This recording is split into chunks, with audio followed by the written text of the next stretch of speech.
On the 31st of August 1994, police were called to a quiet suburb outside of Detroit, where a 17-year-old boy was suspected of stealing tyres. When they challenged the boy in question though, police were stunned to find that he hadn't been stealing tyres at all, but instead had been loading what looked like components for a homemade atomic bomb into his car. The boy was David Hahn, a troubled but brilliant individual who later became known as the Nuclear Boy Scout. David Hahn enjoyed a relatively peaceful and happy upbringing, at least for the first decade or so of his life. Though his parents were divorced, they got along well, and he spent time with both of them. He was a bright and energetic kid. He had no shortage of friends and a wide range of interests, including baseball, soccer, and participating in activities as a member of the Boy Scouts of America. Another of David's favourite hobbies was chemistry. After receiving a copy of the Golden Book of Chemistry Experiments as a gift when he was 10 years old, he became totally obsessed with carrying out experiments. He kitted out a room at his father's house as a small laboratory, and spent his allowance on Bunsen burners, test tubes, and chemicals. Within just a few years, he was easily digesting chemistry textbooks that most full-grown adults would have struggled with, and was routinely carrying out dangerous experiments, including synthesizing several different types of explosive. Despite his aptitude for chemistry, David was by no means an all-round academic. In fact, he struggled in the classroom, barely managing to scrape the grades necessary to graduate from Chippewa Valley High School. His spelling was consistently terrible, and he had little to no interest in any subject that wasn't science-related. As David grew older, this singular passion only deepened. He took a few after-school jobs and used the funds to purchase more sophisticated equipment. At the same time, however, he also caused a number of small explosions, which saw his home laboratory relegated first to the basement of his father's house, and then to a potting shed outside his mother's. There, at least, he stood little chance of burning down the house. Out of sight in this shed, David, now a teen, continued his experiments. At this stage, he wasn't trying to hide what he was doing. Quite the opposite, in fact. He'd talk enthusiastically and at length with anyone who would listen, but would tend to discuss concepts of such complexity that most listeners simply didn't understand what he was talking about. He was also still a member of the Boy Scouts of America, and would share his interest with his fellow scouts, sometimes with disastrous results. One summer, he took a stockpile of magnesium with him to camp, intending to make his own fireworks to entertain his friends. Unfortunately, those friends accidentally ignited the magnesium before it could be made into fireworks, and blew a sizable hole in David's tent. He was sent home early from camp that year.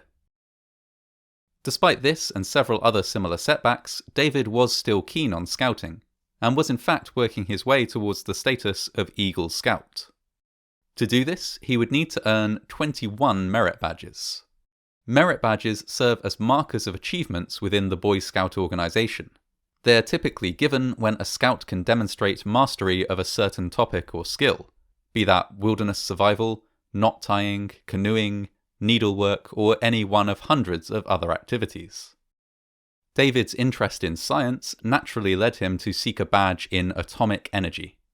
The requirements for this badge were pretty simple. All he had to do was draw a diagram explaining nuclear fission, make a model reactor out of a juice can, and take a tour of the local hospital's radiology unit to learn how radioactive materials were used in medicine. David managed these tasks easily, and was duly awarded his merit badge, bringing him one step closer to being a fully fledged Eagle Scout. David, however, wasn't content to leave things there. Attaining the badge had piqued his interest in all things nuclear, and so he continued his studies independently, even once he'd been awarded his badge. After a few initial experiments, David's mind was made up. He didn't just want to build a model reactor, he wanted to build a real one. And, what was more, he believed that he could find a way to do so. To achieve this goal, David needed two things: information and nuclear material. To get hold of the information, he posed as a school teacher and wrote to several organisations involved in the nuclear power industry. Most of his correspondents were more than happy to help, with some of them even providing information on where David could order samples of radioactive material, solely for educational use, of course.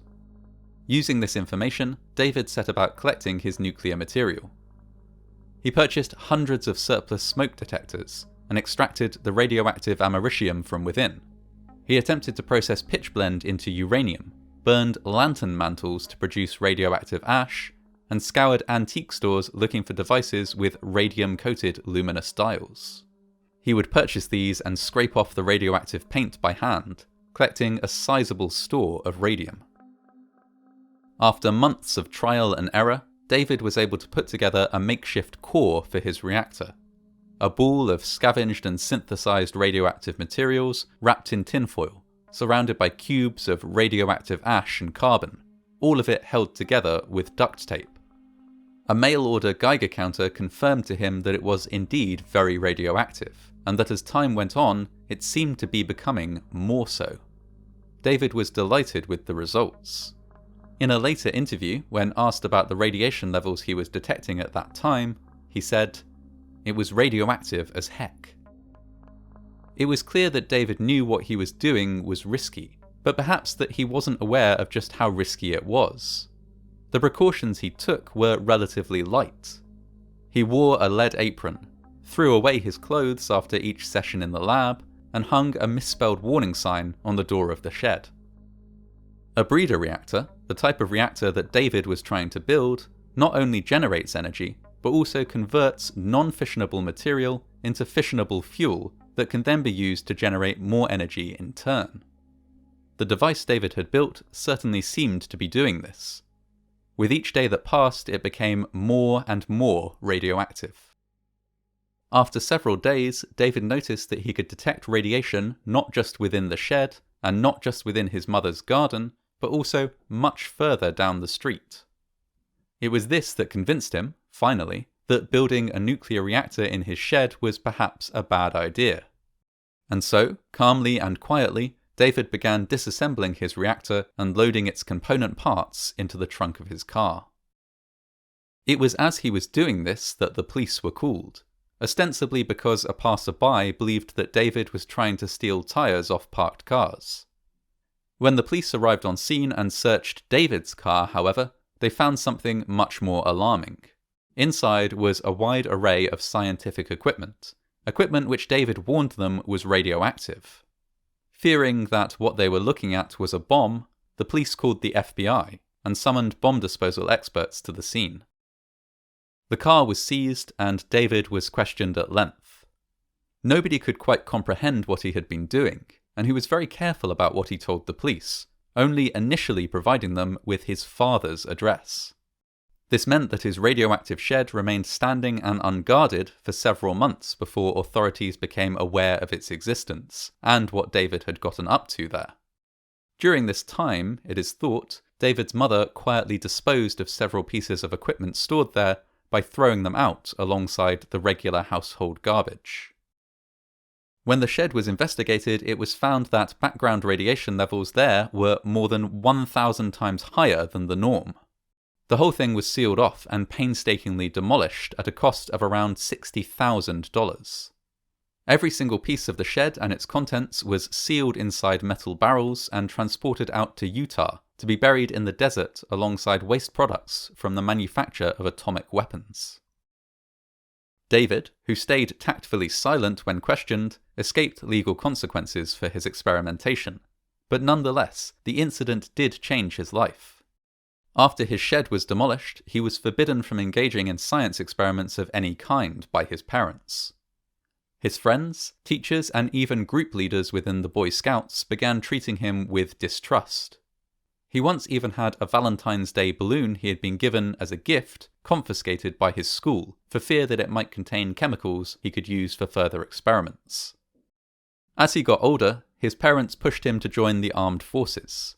Reluctantly, he did so, and spent several years serving in the United States Navy. Most of this time was spent on board the USS Enterprise, a nuclear-powered aircraft carrier. Given his previous exposure to radiation, however, David was never allowed to undertake any duties related to the reactors on board the ship. After being honourably discharged from the Navy on medical grounds after just a few years, David returned to his hometown and fell into a deep depression. He had a further brush with the law when he was accused of dismantling smoke detectors in his apartment building and harvesting the radioactive material within. His mugshot from that encounter shows his face covered in sores, possibly a result of handling radioactive material. Though there's no doubt that his experiments had some impact on David's health, the extent of this is unknown, as he refused all medical tests and examinations he was offered. When he died in 2016, it was not due to any medical problems arising from his exposure to radiation, but instead a result of his use of drugs and alcohol, which he had turned to in the final years of his life to help cope with his depression. He was just 39 years old when he passed away. What David Hahn did in the early years of his life was incredibly reckless and dangerous, but at the same time demonstrated a certain brilliance. He was a smart, independent, highly capable young man, someone who had the capacity to do great things, but who categorically did not flourish within the school system, and never received the kind of direction and support that might have helped him make the most of his talents. David is remembered now for doing something that nobody else his age would do, but also something that nobody else his age could do. Perhaps, if things had been different, if he had found the support he needed or the right vocation, an ill-advised science experiment might have been just one of many remarkable things he did with his life.